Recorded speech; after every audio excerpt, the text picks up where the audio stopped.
학교에서 대한민국의 역사들을 배울 때에 그 중에서 기독교에 관한 항목은 대단히 적습니다. 그 기독교의 항목 중에서도 특별히 선교사에 관한 기록은 더욱 적습니다. 아마 여러분이 알고 계시는 정도는 아펜젤러, 언더우드 등의 선교사가 이 땅에 와서 학교, 병원 그리고 또 이런 것들을 세우면서 복음을 전했다라고 하는 정도의 기록일 것입니다. 하지만 우리가 한국 교회사를 조금 더 공부를 해보면 이미 이들 선교사가 오기 전에 수많은 사람들이 조선이라고 하는 그 나라의 복음화를 위해서 성경을 번역하고 나라에서 금지하였지만 그것을 숨겨서 가지고 들여오고 또 주변에 전도했던 기록들이 많이 나오고 있습니다. 일반적인 역사의 기록을 통해서는 알려지지 않았지만 결국에는 그러한 이름 없고 빛도 없는 한 신자의 헌신과 희생과 수고로 인하여 우리가 알고 있는 조선 땅에 하나님의 복음이 들어왔습니다. 이것이 바로 하나님의 섭리입니다. 그래서 그 아펜젤러나 또는 언더우드 선교사님이 그 선고 본국으로 선교 보고를 보낼 때 참 이상합니다. 여기는 이미 성경이 번역되어 있고 이미 예수 믿는 사람이 다 있고 우리를 마치 기다리고 있었던 것 같았습니다 라고 하는 보고를 하는 것을 보게 됩니다. 하나님의 섭리인 것입니다. 조선이나 대한민국이라는 세상의 민족과 이 땅의 나라가 아닌 하나님의 백성과 하늘의 땅을 기반으로 한 하나님의 나라가 온 세상을 주관하고 있기 때문인 것입니다. 바로 그 시간에 그러한 사람들을 통하여서 하나님의 나라 확장이 이루어지는 것입니다. 저들은 하나님 나라 확장을 위해서 이 땅의 민족과 이 땅의 나라를 영적으로 침략한 것입니다. 이 세상의 가치관과 나라를 초월하여서 하나님의 뜻과 그 열매를 위하여 살아가는 천국의 시민들이었기 때문인 것입니다. 내가 이 조선 땅의 시민이기 이전에 하나님 나라의 시민이라는 사실을 저들은 정확하게 알고 있었기 때문입니다. 로마 제국이라는 당대 최고의 나라에서 영원히 무너지지 않을 것 같았던 그 나라에서 바울을 한번 보십시오. 바울을 그 누가 주목을 할 수가 있었겠습니까? 비록 로마의 시민이기는 하지만 현재 그는 그저 한낱 죄수일 뿐이었습니다. 사람들의 주목을 받는 죄수도 아니었습니다. 로마가 허용해 준 저 이스라엘이라고 하는 속국의 종교 문제 때문에 자발적으로 황제의 재판을 받으려고 압송되어 온 죄인일 뿐입니다. 생각해 보십시오. 그 넓은 제국의 황제 앞에 재판받으러 온 로마 시민이 얼마나 많았겠습니까? 그 중에 한 명이었습니다. 실제로 로마의 역사에서 바울이라고 하는 사람의 기록을 찾아보기가 굉장히 힘듭니다. 왜냐하면 로마 제국의 입장에서 볼 때에 바울이라고 하는 사람은 아무런 가치가 없기 때문에 굳이 기록할 필요가 없는 것입니다. 아마 찾아보면 저 문헌에서 몇 번, 죄수 번호 몇 번, 언제 어디로 와서 어떻게 해서 재판을 받으려고 대기 중, 가택연금 2년, 그 이후에 황제 앞에 서는 과정 있었음, 이 정도의 기록은 있었을지 모르겠습니다. 하지만 하나님의 섭리는 바울을 통하여 뿌려진 복음의 열매가 결국에는 그 로마 제국을 압도하게 만들기 위한 것이었습니다. 바로 이 일을 위해서 바울은 죄수의 몸으로 압송되어 로마에까지 온 것입니다.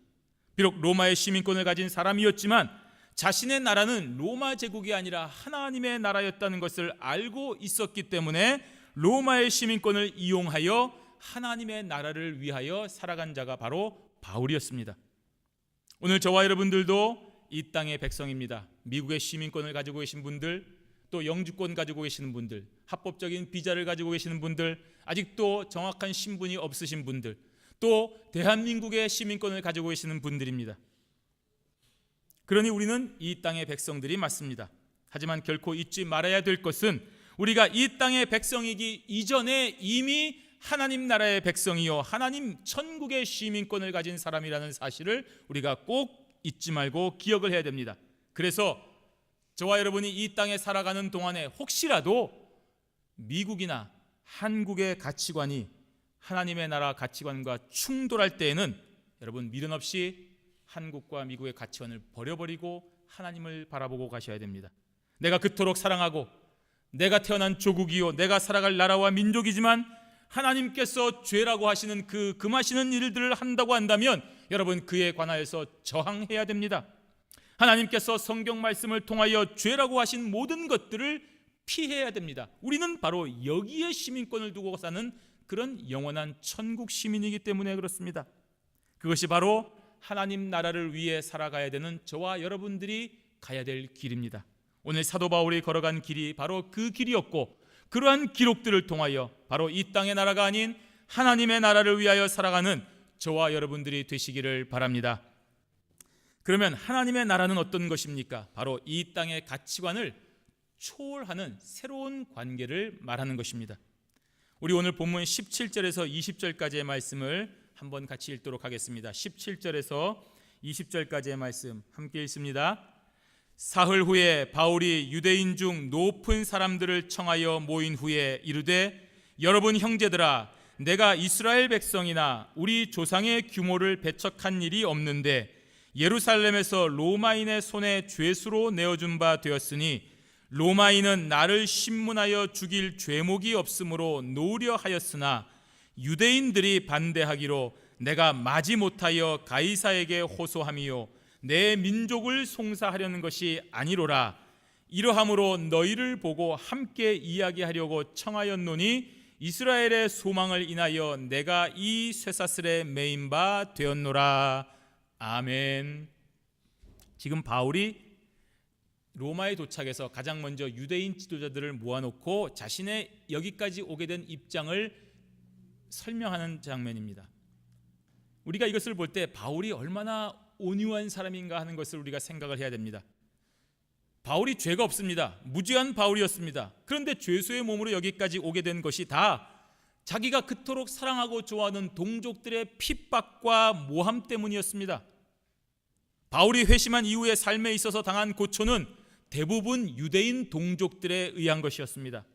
그렇기 때문에 바울이 로마에서 복음을 전할 때에 저 괴롭히던 유대인들에 대해서는 철저하게 배제하고 무시해도 전혀 이상하지 않습니다. 어쩌면 그렇게 하는 것이 더 효율적일 수도 있습니다. 예전에 우리가 민주화하지 못했을 때에 반체제 인사들이 독일로 미국으로 가서 자기 조국을 비방하던 그런 모습을 상상해 보시면 그것이 얼마나 효과적인 것을 알 수 있습니다. 바울이 그렇게 해도 됩니다. 그런데도 바울은 로마에 도착하자마자 가장 먼저 유대인의 높은 사람들을 청하여서 자신의 말을 이야기하고 복음을 전하고 있는 것입니다. 가장 먼저는 바로 동족을 향한 사랑이며 그 다음은 자신이 전하는 복음을 위하여 쓸데없이 걸림돌이 되지 않도록 하기 위함이었습니다. 하나님께서 아브라함에게 주신 약속을 생각한 것입니다. 하나님께서 우리 동족에게 주신 그 약속, 아브라함을 통하여 주신 약속을 생각하고 유대인을 향한 전도를 멈추지 않은 것이며, 만약에 유대인을 무시하고 복음을 전함으로 인하여서 로마에 있는 교회를 어려움에 빠뜨리지 않도록 하기 위한 그런 뜻에서 바울은 이렇게 행동을 한 것입니다. 내가 이스라엘 백성이나 우리 조상의 규모를 배척한 일이 없는데 라고 했습니다. 바울이 지금 유대인이 목숨처럼 지키는 그 규례를 어긴 일이 없다는 말입니다. 사실 바울은 유대인의 입장에서 보면 하나님의 법도를 어기는 배신자요 변절자가 맞습니다. 하지만 좀 더 크게 생각해 보면 자신들이 목숨처럼 지킨 규례들, 이거 지키면 큰일 난다고 했던 그 규례들이 실제로는 이미 하나님을 기쁘시게 하지 못하고 하나님을 노엽게 하는 잘못된 것임을 저들은 몰랐기 때문인 것입니다. 그래서 바울을 향한 적개심이 생긴 것입니다. 바울은 자기도 몰랐지만 다메섹 도상에서 예수 그리스도를 만난 후에 내가 그토록 소중히 여기던 규례가 오히려 하나님의 법을 어기는 잘못되시라는 것을 깨닫게 되었습니다. 그래서 동족들과 이방인들에게 지금 우리가 잘못 믿고 있다, 우리가 잘못하는 것이다 라고 그 진리의 말씀을 전파하며 살았습니다. 자신의 행동이 동족 유대인을 올바른 길로 인도하는 것임을 확신했기 때문입니다. 또 그러한 바울의 삶이 더 하나님이 원하시는 규례를 잘 지키는 삶이었습니다. 하지만 이 명백한 진리를 깨닫지 못하는 유대인들은 바울을 향하여 배신자, 변절자, 죽일 자라고 분노한 것입니다. 바로 바울이 지금 이러한 사실을 로마에 있는 유대인 지도자들에게 설명하고 있는 것입니다. 여러분, KKK라고 하는 백인 우월주의자들, 그들은 다른 민족들의 권익을 위해서 일하는 백인들을 배신자라고 규정하고 처단합니다. 흑인들도 소수민족들도 나쁘지만 그들에게 투표권을 줘야 된다, 그들도 우리하고 동일한 인간이다라고 외치는 자기 백인들을 더 미워하는 것입니다. 왜 그런 자들을 배신자라고 합니까? 자기들만이 옳다고 생각하기 때문입니다. 그런데 여러분, 우리가 생각해 보십시오. 누가 틀린 것입니까? 백인 우월주의자들이 틀린 것입니다. 하지만 그러한 백인 우월주의자들을 포기하지 않고 끝까지 설득하고 깨닫게 하려는 노력을 하는 사람이 있다고 한다면 그것이 올바른 길 아니겠습니까? 잘못하고 있습니다. 우리가 이거 틀린 것입니다. 모든 사람은 다 평등합니다. 하나님 앞에 모든 사람은 다 평등합니다라고 얘기하는 것이 올바른 것입니다. 그것이 바로 원래의 정신이며 바울의 지금 행동이고 정신인 것입니다. 따라서 지금 바울은 지금 자신이 잘못을 행하였거나 동족을 대항하여 황제에게 상소한 것이 아니라는 말을 하고 있는 것입니다. 오히려 내가 더 하나님의 법을 잘 지키는 것이고 이것이 바로 더 옳은 것이다. 억울한 죽음을 당하게 되어서 내가 마지못해 황제를 향하여 상소한 것이고 그래서 지금 여기까지 오게 된 것이다 하는 그런 전후 사정을 설명하고 있는 것입니다. 하지만 내가 앞으로 황제 앞에 나갈 그 재판 과정에서 절대로 유대인들을 향하여 불이익을 받지 않도록 하겠다라는 다짐도 하고 있는 것입니다. 그렇게 설명을 마친 후에 바울은 이어서 정말 하고 싶은 이야기를 하고 있는 것입니다. 이스라엘의 소망을 인하여 내가 이 쇠사슬에 매인 바 되었노라고 했습니다. 바로 이것이 바울이 하고 싶은 말이었습니다. 그 전까지는 자신의 처지에 대하여 이야기한 것은 바로 이 복음의 진리를 전하기 위함이었습니다. 이 복음을 편견 없이 받아들일 수 있도록 자신의 입장에 대한 변호를 한 것입니다. 이스라엘의 소망을 이야기하는 이유가 무엇입니까?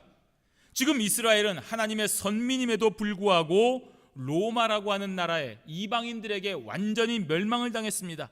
그래서 그 거룩한 성전이 유린을 당하고 그 정신이 말살당할 위기에 처해 있습니다.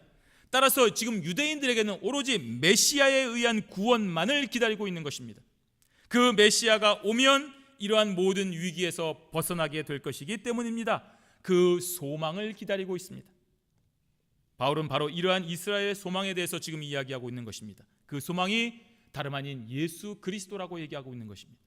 예수 그리스도, 그분이 바로 우리가 기다리던 메시아이며 그리스도를 믿을 때에 이스라엘에게 구원이 임할 것임을 전하고 있는 것입니다. 하지만 유대인들은 저주받은 자만이 매달린다고 하는 그 십자가에 매달린 청년이 메시아인 것을 믿지 않았습니다. 믿을 수가 없어서 거부했습니다. 또한 그 예수를 전하는 자들도 바울도 배척하였습니다. 하지만 바울은 포기하지 않았습니다. 그 결과 쇠사슬에 매인 바 여기까지 압송되어 온 것입니다.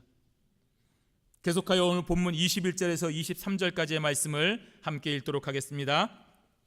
저희가 가로되 우리가 유대에서 내게 대한 편지도 받은 일이 없고 또 형제 중 누가 와서 내게 대하여 좋지 못한 것을 고하든지 이야기한 일도 없느니라. 이에 우리가 너의 사상이 어떠한가 듣고자 하노니 이 파에 대하여는 어디서든지 반대를 받는 줄 우리가 알미라 하더라. 저희가 일자를 정하고 그의 우거하는 집에 많이 오니 바울이 아침부터 저녁까지 강론하여 하나님 나라를 증거하고 모세의 율법과 선지자의 말을 가지고 예수의 일로 권하더라. 아멘. 바울의 이러한 변호와 바울의 입장을 들은 이 유대인들은 일단 중립적인 자세를 보여주고 있습니다. 이것은 멀리 예루살렘에 있는 극성스러운 유대인들의 힘이 아직 로마에까지 미치지 못했기 때문입니다. 바울 하나 제거하기 위하여서 우리가 이 로마에까지 올 수도 없었고 또 방법도 없었습니다. 만약에 실제 해서 그렇게 온다 하더라도 오히려 그것이 큰 위험이 될 수도 있기 때문입니다. 그 당시에 로마의 법에 의하면 다른 사람을 고소하였는데 만약에 그것이 무고라고 한다면 그 고소한 사람이 큰 고초를 당하게 되어 있기 때문인 것입니다. 만에 하나 바울이 무죄라고 판명이 되면 그렇게 바울을 고소했던 많은 사람들, 그 자리에 있던 사람들이 죽임을 당할 수도 있었기 때문에 여기까지 오지는 못하는 것입니다. 그래서 로마에 거주한 유대인 지도자들은 그러한 사실에 대하여 솔직하게 중립적인 자세를 취할 수가 있었고 바울의 말과 사상을 직접 들어보고 결정하겠다라고 하는 그런 내용을 하고 있는 것입니다. 바울이 전한 것은 무엇입니까? 그런 자들에게 바울을 전한 것이 무엇입니까? 하나님 나라와 예수의 일이었습니다. 왜 하나님의 나라였습니까? 유대인들이 믿고 기다리던 하나님의 나라에 대한 생각이 틀렸기 때문입니다. 저들은 이 땅에서 좋은 것들을 누릴 줄 알았습니다. 이 땅이 강대하면 그 영향력 아래서 편안하고 즐겁게 경기가 부흥하고 잘 먹고 잘 살 줄 알았던 것입니다. 그것이 하나님 나라, 우리에게 허락하신 하나님의 나라인 줄 알았던 것입니다. 모든 국민들이 일할 수 있고 매달 꼬박꼬박 아주 좋은 월급이 들어오고 그 월급으로 집 잘 살 수 있고 집값이 안정되고 모든 것이 풍요로워질 줄 알았던 것입니다. 지금 대통령 당선된 사람이 원하는 것이 바로 그것 아니겠습니까? 미국 안에서만 있으면 잘 먹고 잘 살 수 있을 것이라고 착각을 하고 있습니다. 그거 믿고 대통령이 된 것입니다. 그러나 틀린 것입니다. 그래서 바울은 저들의 틀린 생각을 가르쳐 준 것입니다. 하나님께서 말씀하신 하나님 나라는 무너지는 이 땅에 있지 아니하고 저 영원한 하늘의 영광에 힘입어 영생하는 나라라는 것을 가르친 것입니다. 또한 그 하나님의 나라는 바로 예수 그리스도라고 하는 메시아를 통해서 회복되고 완성된다는 것을 가르쳤습니다. 그러므로 예수 그리스도를 구주로 고백하고 진정한 메시아로 믿어야 되는 것을 가르치는 것입니다. 그런데 바울은 이것을 자신의 말로 하지 않고 바로 모세의 율법과 선지자의 말을 가지고 가르친 것입니다. 배신자의 말을 누가 믿겠습니까? 사람의 말을 누가 믿겠습니까? 유대인들에게 가장 중요한 것은 무엇입니까? 모세의 율법과 선지자의 말, 즉 구약 성경인 것입니다. 지금 바울은 이러한 진리를 오로지 구약 성경을 가지고 얘기한 것입니다. 자신의 말로 하면 유대인들이 듣지 않습니다. 이런 배신자하고 돌로 들어 칠 것입니다. 하지만 자기들이 그토록 믿고 신봉하는 구약 성경, 모세의 율법과 선지자의 말을 할 때는 반드시 들을 수밖에 없기 때문입니다. 그것은 변하지 않는 진리이기 때문입니다. 따라서 그 진리로 가르치는 바울의 말은 바울의 말이 아니라 하나님의 말씀이 되는 것입니다. 그래서 바울은 하나님의 말씀을 통하여 예수 그리스도를 전하고 가르친 것입니다. 바로 이렇게 바울이 전한 하나님의 나라와 예수 그리스도는 저들의 가치관을 완전히 바꾸는 일입니다. 한번 생각해 보십시오. 이 땅에 있지 않고 저 영원한 나라에 있다. 너가 가진 것을 다 가난한 사람에게 주어야 네가 복을 받는다. 아니, 내가 가진 것을 다 주는데 어떻게 내가 복을 받습니까? 다 주면 가난해지는데 어떻게 복을 받습니까? 믿을 수 없는 일입니다. 이 땅의 가치관을 완전히 뒤집어 엎는 부정한 일입니다. 이 세상에서 행복하고 즐겁게 사는 것만이 전부인 줄 아는 사람들에게 하나님의 나라는 이 세상에 있지 않고 영원한 하늘에 있다는 이 진리는 참 받아들이기 힘든 초월적인 가치관이 됩니다. 그래서 하나님의 나라는 이 세상의 가치관을 초월하여 하나님과 새로운 관계를 맺을 때에 비로소 알게 되고 가능한 것입니다. 그렇기 때문에 바울은 하나님 나라와 예수 그리스도를 전한 것입니다. 다른 것 방법이 없습니다. 저들에게 농사짓는 법 가르쳐주고 저들에게 잘 사는 법 가르쳐봐야 소용없습니다. 저들에게 하나님의 나라와 예수 그리스도 외에 다른 것을 가르칠 수가 없습니다. 왜냐하면 하나님의 나라는 예수 그리스도를 통하여 새로운 관계를 맺어야만 볼 수 있는 것이기 때문입니다. 오늘 저와 여러분들은 바로 이렇게 이 땅의 가치관을 초월해야 됩니다. 부정하는 것이 아니라 초월해야 된다는 말입니다. 이 땅의 나라가 전부가 아닙니다. 저와 여러분들은 하나님 나라의 백성이라고 제가 말씀드렸습니다. 그러나 여전히 이 세상에 머물고 있기 때문에 아직까지도 우리가 이 세상의 법도와 규례를 지켜야 됩니다. 벗어나지는 말아야 됩니다. 하나님께서 허락하신 이 세상에서 하나님 나라를 전하는 성도는 그 과정도 정당해야 됩니다. 예수님께서 무슨 폭력을 쓰시고 로마에 대항하였습니까? 그렇지 않았습니다. 예수님은 자신이 가진 권능으로 십자가를 물리치지 않았습니다. 하나님의 뜻과 방법 안에서 순종하고 선포하였습니다. 예수님은 얼마든지 그 십자가에서 내려오고 저들을 죽일 수도 있었지만 그렇게 하지 않았습니다. 하나님의 뜻이 아니었기 때문입니다. 그리고 그 제자들도 그와 같은 길을 갔습니다. 그 결과 복음이 온 세상에 전파되는 것입니다. 오늘 저와 여러분들도 그 길을 가야 됩니다. 저들은 모두 세상의 가치관을 초월하였습니다. 살고자 하지 않고 죽고자 하였습니다. 예수님의 부활을 목격하기 전에는 예수님을 이용하여 자신의 나라를 부강하게 만들려고 하고, 예수님을 이용하여 자기가 잘 먹고 잘 살려고 했고, 예수님을 이용하여 자신이 높아지려고 했습니다. 그러나 예수 그리스도를 올바르게 진정으로 만난 후에는 예수 그리스도 그분을 위하여 자신의 모든 것을 내어놓고 생명까지 바쳐 죽음에 이르게 되었습니다. 이것이 바로 제자의 길입니다. 오늘 저와 여러분들도 바로 그 길을 가야 됩니다. 결국 그러한 순종으로 자기 몫의 십자가를 지고 죽은 결과 하나님의 나라가 확장되기 때문입니다. 오늘 우리 조국 대한민국이나 오늘 우리가 살고 있는 미국이 각기 저마다의 생각으로 충돌하고 있습니다. 네가 옳다, 내가 옳다, 싸우고 혼란에 빠져 있습니다. 각자의 정치적인 견해로 인해 행동이나 가야 하는 길이 다를 수 있다고 생각합니다. 그게 민주주의 아니겠습니까?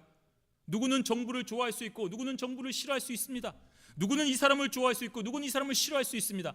개인의 자유입니다. 가치관의 차이입니다. 배운 환경에 따라서 틀린 것입니다. 그거를 누가 뭐라고 할 수 없습니다. 여러분, 인정해야 됩니다. 때로는 나의 생각과 방향이 옳은 것처럼 보일 때도 있습니다. 하지만 다른 사람의 생각과 방향이 올바를 수도 있습니다. 그러므로 예수 믿는 사람들은 인내와 관용을 통하여 그리스도인다운 모습을 보여줘야 됩니다. 하나님은 그 모든 길을 통하여서 당신의 크고 위대하신 나라를 세우시는 놀라운 섭리를 역사를 통해서 보여주고 계시는 것입니다. 이러한 혼란과 이러한 아픔과 이러한 틀림을 통하여서 하나님은 오히려 더 올바른 길로 저와 여러분들을 인도하시는 것입니다. 따라서 나만 옳은 것이라고 생각하지 마시고 상대를 인정하고 상대를 그리스도의 사랑으로 용납하고 품어야 되는 것입니다. 바로 신자는 이러한 다름을 통하여 더 성숙한 사회와 나라가 되기를 기도해야 되는 것입니다. 그래서 촛불을 들고 나가는 사람들도 이해해야 되고 촛불을 비난하는 사람들도 이해해야 되고 우리가 다 품어서 이를 통하여 하나님의 나라가 온전하여지도록 이 땅의 나라를 위하여 기도해야 될 책임이 저와 여러분에게 있는 것입니다. 그러나 가장 중요한 것은 저들에게 궁극적으로는 이 땅의 나라가 아닌 하나님의 나라를 위하여서 하나님의 나라의 예수 그리스도를 전파하는 저와 여러분이 되시기를 바랍니다. 두 번째로, 하나님의 나라는 바로 주 예수 그리스도에 관한 것을 가르치고 전하는 것입니다. 아무리 인내하고 아무리 관용해도 그 사람이 바뀌지 않습니다. 우리가 이렇게 끝까지 인내하고 관용을 품는다고 해서 세상이 변할 것이다, 아름다운 곳이 될 것이다, 착각입니다. 우리가 해야 하는 것은 그로 인해서 세상이 바뀌는 것과는 전혀 별개의 차원인 것입니다. 하지만 그래도 해야 됩니다. 바뀌지 않을 것 같아도 해야 됩니다. 그것이 신자의 길입니다. 예수님께서 그 길을 가셨기 때문입니다. 오늘 바울을 통하여 그리스도의 복음을 통하여서 하나님의 나라에 대한 일을 들은 자들의 반응은 정확히 두 갈래로 나뉘었습니다. 믿는 자들과 믿지 않는 자들이었습니다. 당연하지 않습니까? 하나님께서 이미 알려주신 그대로입니다. 따라서 우리는 어떤 결과에 매달리지 말고 하나님의 뜻대로 전하는 자가 되어야 됩니다. 내가 전했는데 너 어떻게 안 믿을 수가 있냐, 분노하지 마시고 우리는 전하는 자에 그치고 그가 믿든지 안 믿든지는 하나님 앞에 맡기는 자세가 필요한 것입니다. 쇠사슬에 매였어도 복음을 전한 결과 오늘 믿는 사람이 생기지 않았습니까? 복음을 전하는 것이 그리스도인의 사명인 것입니다. 전하는 자가 없으면 어떻게 믿음이 생기겠습니까? 그러므로 신자는 어떤 상황에서도 복음을 전해야 됩니다. 이 분명한 말씀을 들어도 믿지 않는 자가 생기는 것은 이미 성경에 예언한 대로 나와 있는 것이니 그 결과 때문에 실망하거나 혼란스러워하실 필요가 전혀 없는 것입니다.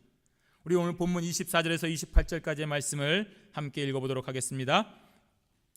그 말을 믿는 사람도 있고 믿지 아니하는 사람도 있어 서로 맞지 아니하여 흩어질 때에 바울이 한 말로 일러 가로되 성령이 선지자 이사야로 너희 조상들에게 말씀하신 것이 옳도다 일렀으되 이 백성에게 가서 말하기를 너희가 듣기는 들어도 도무지 깨닫지 못하며 보기는 보아도 도무지 알지 못하는도다.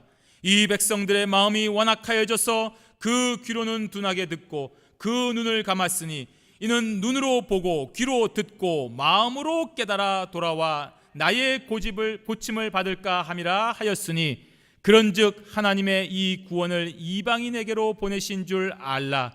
저희는 또한 들으리라 하더라. 아멘. 믿는 자들은 잘된 것입니다. 그리고 믿지 않는 자들에게 바울은 심판의 말을 전했습니다. 그것은 이미 이사야 선지자가 예언했던 말씀이었습니다. 바울이 이렇게까지 저들 유대인들에게 하나님의 말씀을 전했는데도 믿지 않았습니다. 어찌할 수 없는 영역입니다. 할 수 없습니다. 바울이 그들을 어떻게 하겠습니까?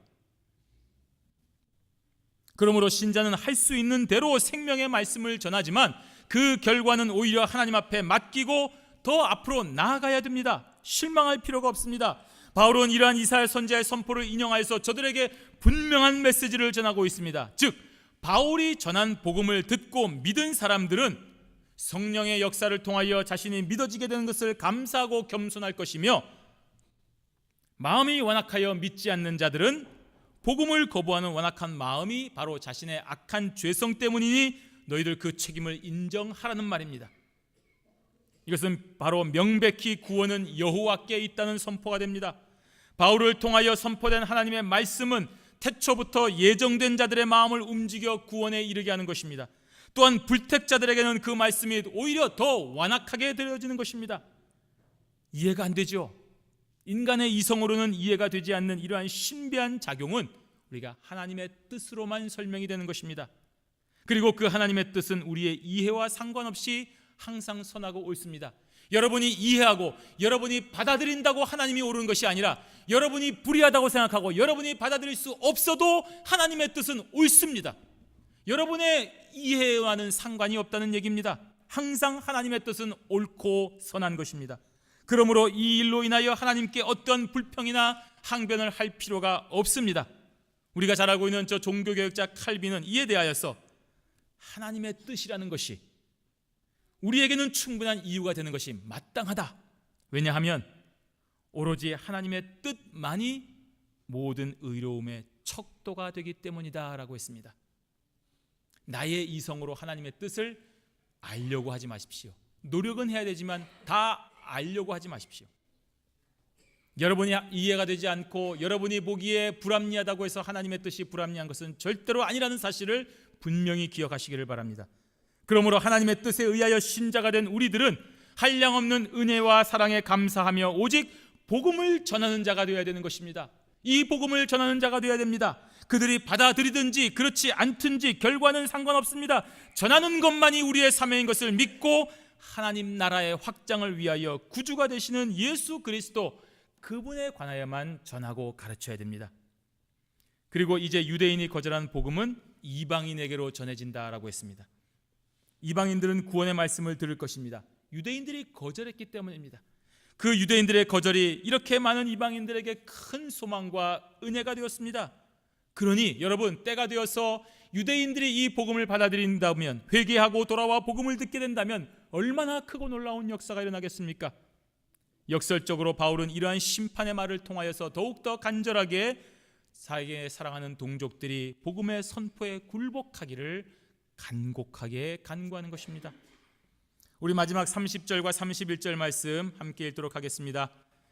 바울이 온 이태를 자기 셋집에 유하며 자기에게 오는 사람을 다 영접하고 담대히 하나님 나라를 전파하며 주 예수 그리스도께 관한 것을 가르치되 그 많은 사람이 없었더라. 아멘. 2년이 넘는 시간 동안에 바울은 가택연금 상태에서 비교적 자유롭게 사람들을 만나고 복음을 전하는 생활을 할 수가 있었습니다.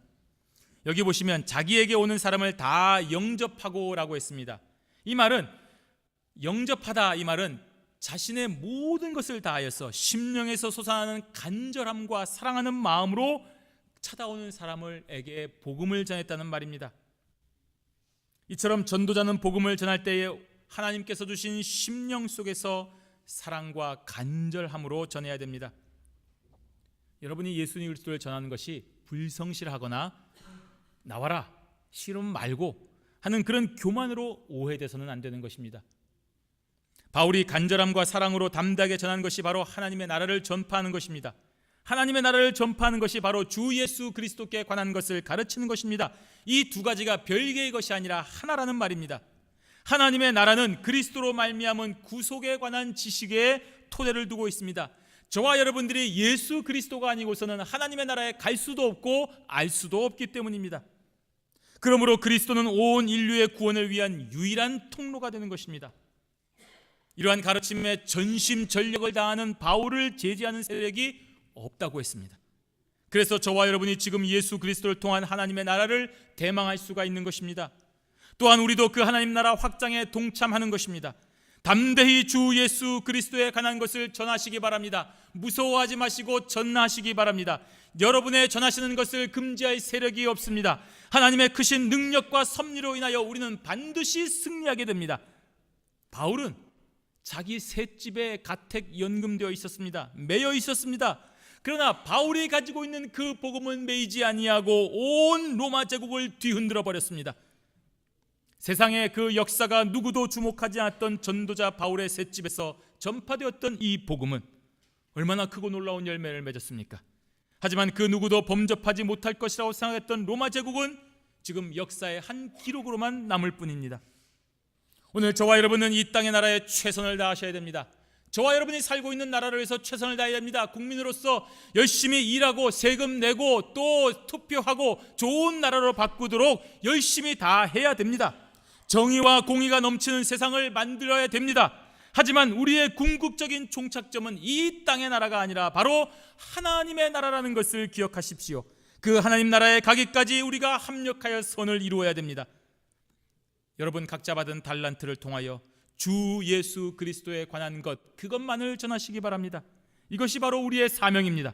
바울은 바로 이 사명을 위해서 사슬에 매인 사신이 되었습니다. 저와 여러분들도 매이셔야 됩니다. 무엇에 매이셨습니까? 가정에 매이셨습니까? 또 여러분의 직장에 매이셨습니까? 여러분의 가치관에 매였습니까? 여러분의 사상에 매였습니까? 좋습니다. 그러나 여러분의 복음은 매이지 않는 것입니다. 어찌되었든지 간에 매인 상태에서 복음을 전하십시오. 그러면 그 매인 상태에서 복음은 그 매인 것을 뚫고 많은 사람들에게 유익함을 전해줄 것입니다. 이 복음의 전파를 위해서 간절하셔야 됩니다. 사랑하는 마음을 품어야 됩니다. 인내해야 됩니다. 관용해야 됩니다. 희생해야 됩니다. 헌신해야 됩니다. 말로만 하면 안 됩니다. 머리로만 해서도 안 됩니다. 구체적인 생활에서 내 이웃들을 향하여 전파되어야 됩니다.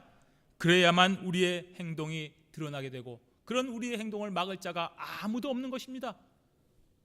도와준다는데 누가 거절하겠습니까? 희생한다는데 누가 뭐라 하겠습니까? 내 것을 가지고 섬기겠다는데 누가 싫다고 하겠습니까? 너 그거 위법이라고 누가 감옥에 넣겠습니까? 아무도 그럴 사람이 없습니다. 오늘 저와 여러분들이 복음을 전할 때에 우리를 막을 세력은 아무것도 없다는 것을 믿으시기 바랍니다. 성도 여러분, 오늘 이 본문을 끝으로 사도 바울의 사도 행전은 끝이 납니다. 하지만 저와 여러분들의 행전은 여기서 끝이 나지 않습니다. 주님 다시 오시는 날까지 여러분의 가정에서, 직장에서, 학교에서, 일터에서 계속되는 것입니다. 여러분은 비록 매여 있다고 생각하겠지만 여러분이 가지고 있는 복음은 매이지 않았습니다. 하나님께서 작정하신 모든 자들이 구원을 얻을 때까지, 저와 여러분들에게 맡겨주신 사명을 다할 때까지 여러분 열심히 복음을 전하십시오. 그것이 하나님 나라의 시민으로서의 마땅한 의무입니다. 대한민국이나 미국과 같은 이 땅의 시민들도 자신이 원하는 나라가 될 때까지 저렇게 최선을 다하지 않습니까? 이 땅의 백성이지 않습니까? 자신들과 그 자손들을 위해서 좋은 나라를 만들려고 하고 있습니다. 하물며 하나님 나라의 백성된 저와 여러분들은 더더욱 그래야 되지 않겠습니까? 하나님 나라의 시민인 저와 여러분들은 이 땅의 가치관을 초월하고 오로지 주 예수 그리스도에 관한 것만을 가르쳐서 하나님께 영광을 돌리는 이 진리의 길을 끊임없이 걸어가셔야 됩니다. 우리가 매여도 복음은 매이지 않았다는 사실을 분명히 기억하시고 이 복된 길에 함께 진력하여 나아가시는 저와 여러분들이 되시기를 주님의 이름으로 축원합니다. 아멘.